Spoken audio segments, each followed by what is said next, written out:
For decades, the entire automotive industry sat up and listened carefully when a friend or a foe announced a new concept car.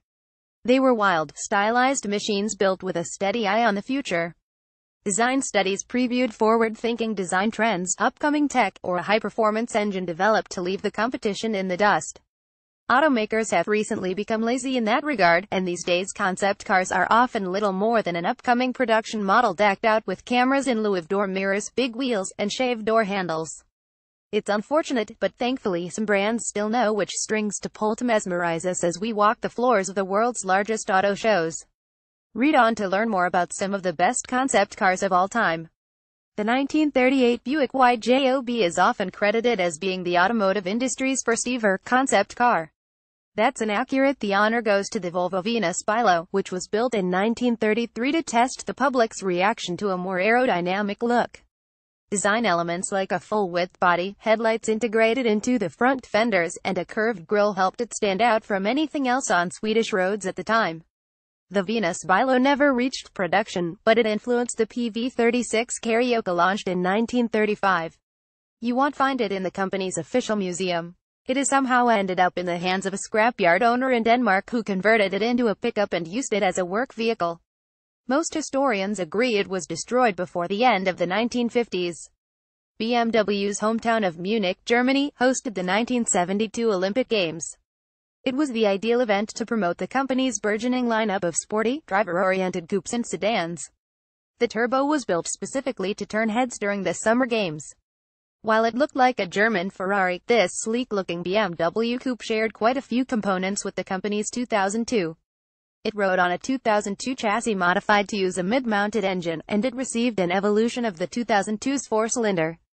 Performance was high enough to worry the Italians across the Alps, but BMW never approved the turbo for production, and it remained a simple design study.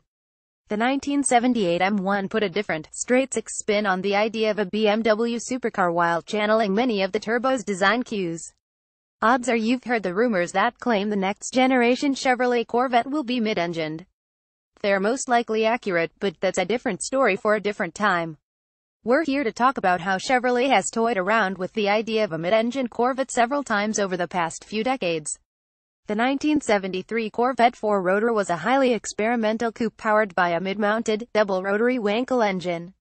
Chevrolet engineers ran into the same issues with rotary technology as numerous other companies. The engine burned a jaw-dropping amount of fuel, and it wasn't exactly reliable.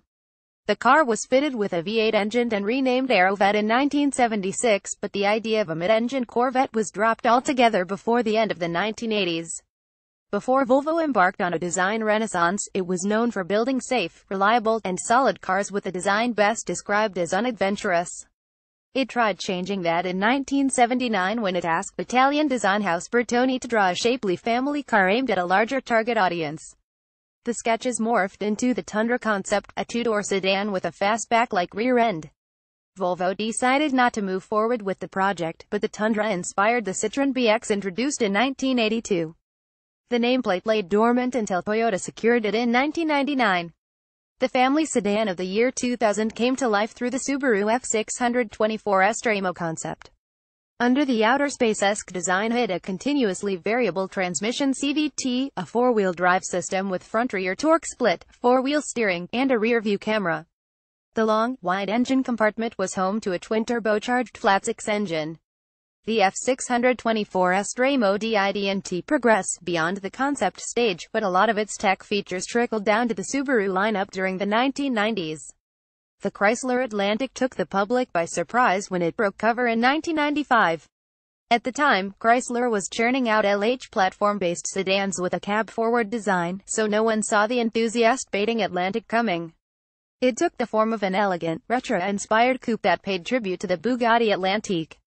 It used a 360-horsepower V8 engine.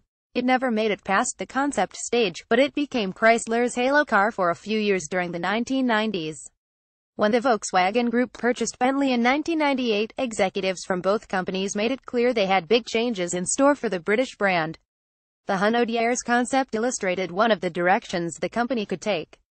It was a dramatic, low-slung coupe powered by an 8.0-liter 16-cylinder engine tuned to deliver 623 horsepower.